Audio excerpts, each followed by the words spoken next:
Record നേടാൻ dance കളിച്ചത് ദിവ്യ ഉണ്ണി മാഡമാണ്. 12,000 പേർ ഒപ്പം കളിച്ചാൽ ഒരു പൊട്ട് പോലെ മാത്രമേ തോന്നൂ. എന്നാലും ഒരു ചാരിതാർത്ഥ്യം, ഒരു മണ്ഡിതം, ഒരു കുണ്ഠിതം. അവിടെ കളിച്ചു എന്ന് പറയുന്നതിൻ്റെ ഒരു ഡമ്പ്, ഒരു പൊങ്ങച്ചം.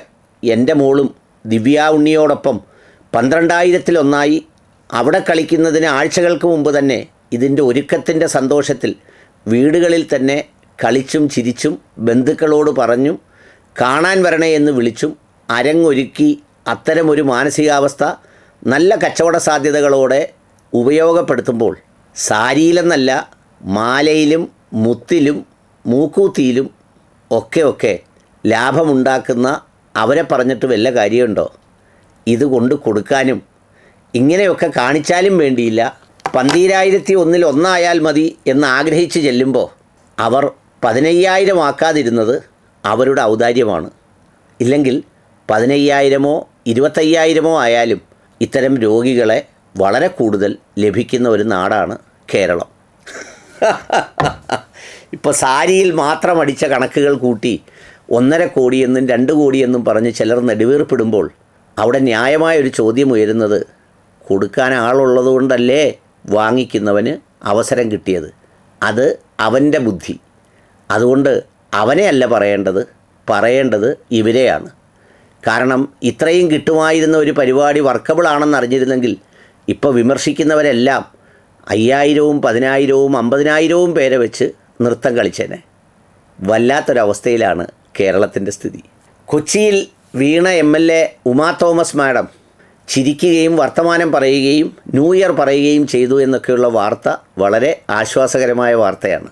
അതിനിടയിലാണ് ചൂടപ്പം പോലെ സർക്കുലേറ്റ് ചെയ്തുകൊണ്ടിരിക്കുന്ന വാർത്ത, ദിവ്യ ഉണ്ണിക്ക് ഗിന്നസ് വേൾഡ് റെക്കോർഡോ മറ്റോ കിട്ടി.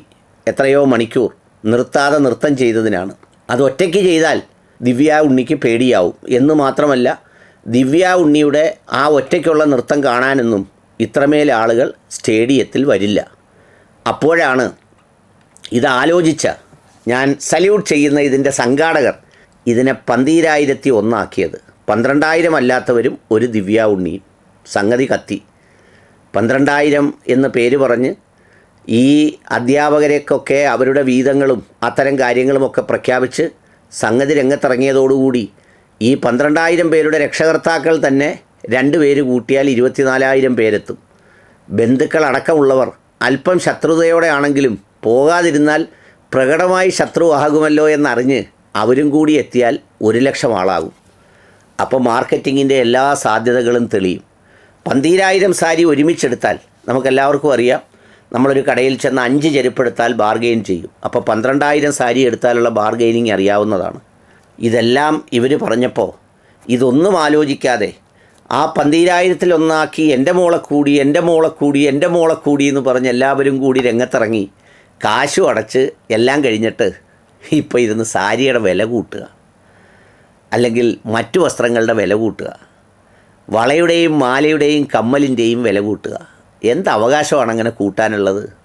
നമ്മൾ സാധാരണ ഈ ജ്യോത്സ്യന്മാരെയോ അല്ലെങ്കിൽ പണത്തട്ടിപ്പുകാരെയോ ഒക്കെ ചെയ്യുമ്പോൾ നമ്മൾ പറയുന്നൊരു കമൻ്റ് ഉണ്ടല്ലോ, കൊണ്ട് തള്ളിക്കൊടുത്തോണ്ടല്ലേ മനുഷ്യരായിട്ടുള്ളവർ തള്ളിക്കൊടുക്കുമെന്ന് ചോദിച്ച പോലെ ഏതെങ്കിലും ഒരു ഭിക്ഷക്കാരനോ ഒരു ദരിദ്രനോ അതുപോലെയുള്ള ഒരാളിനോ വേണ്ടി കൈ നീട്ടിയാൽ ഒന്നുമില്ലെന്ന് പറയുന്നവരും എല്ലാം ചുരുങ്ങിപ്പോയെന്ന് പറയുന്നവരും മരുഭൂമിവൽക്കരിക്കപ്പെട്ടെന്ന് പറയുന്നവരും ഇതുപോലെയുള്ള കാര്യങ്ങൾക്ക് തുമ്പി തുള്ളി രംഗത്തിറങ്ങി. ഇതിലെല്ലാം പണക്കാരായിരിക്കണമെന്നില്ല. കടം വാങ്ങിച്ചതും പലിശയ്ക്കെടുത്തതും എല്ലാം കൂടി കൊണ്ടുവന്ന് 12,000-1 ശ്രമിച്ചത് സത്യത്തിൽ ഗംഭീരം. ഏതായാലും അതിൻ്റെ സാരിക്കണക്കാണ് ഇപ്പോൾ പുറത്തു വന്നിരിക്കുന്നത്. കച്ചവടക്കാരെ സംബന്ധിച്ചിടത്തോളം അതിൻ്റെ ലാഭം എടുക്കുന്നത് സ്വാഭാവികമാണ്. അത് കിട്ടിയാൽ ആരാ എടുക്കാത്തത്?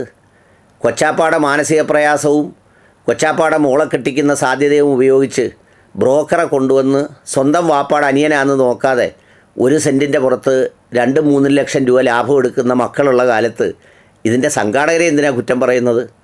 മയക്കുമരുന്ന് കച്ചവടം നടത്തിയാലും ബാറ് കൊടുത്താലും അതിൻ്റെ വീതം കിട്ടണമെന്ന് ആവശ്യപ്പെടുന്ന രാഷ്ട്രീയവും പൊതുപ്രവർത്തനവും അതിൻ്റെ പിരിവുമൊക്കെ നിലനിൽക്കുന്ന സ്ഥലത്ത് സാരി വിറ്റവരെ പിടിക്കേണ്ട കാര്യമുണ്ടോ? അവരുടെ ഐഡിയ ആണ് വണ്ടർഫുള്ളായത്. പക്ഷേ ഇത്രമേൽ ഈ ആർത്തി കൂടിയപ്പോൾ ദൈവം ഇതിൻ്റെ ഒരു എക്സിക്യൂഷൻ ഒന്ന് പൊളിക്കണമെന്ന് തീരുമാനിച്ചതുകൊണ്ടാവാം പാവം ഉമാ തോമസ് വീണുപോയത്, അവിടെ ഇവരറിയാതെ റിബൺ കിട്ടിയത്. ഇല്ലെങ്കിൽ അവരവിടെ മുള്ളുകമ്പി ഇട്ടേനെ. കാരണം ഇത്രയും ലാഭം കിട്ടുന്ന ഒരു കച്ചവടം ഇവിടെ വിജയിച്ചാൽ ഇനി എല്ലാ ജില്ലകളിലും 5000-വും 10,000-വും നൃത്തം നടന്നേനെ. ഏതായാലും അതിൻ്റെ കഥകൾ പറയുന്നവരോടാണ് എനിക്ക് സഹതാപം തോന്നുന്നത്. സംഘടിപ്പിച്ചവർക്ക് അവരുടെ കുശാഗ്ര ബുദ്ധിക്ക്, കച്ചവട ബുദ്ധിക്ക് പ്രത്യേകം വണക്കം.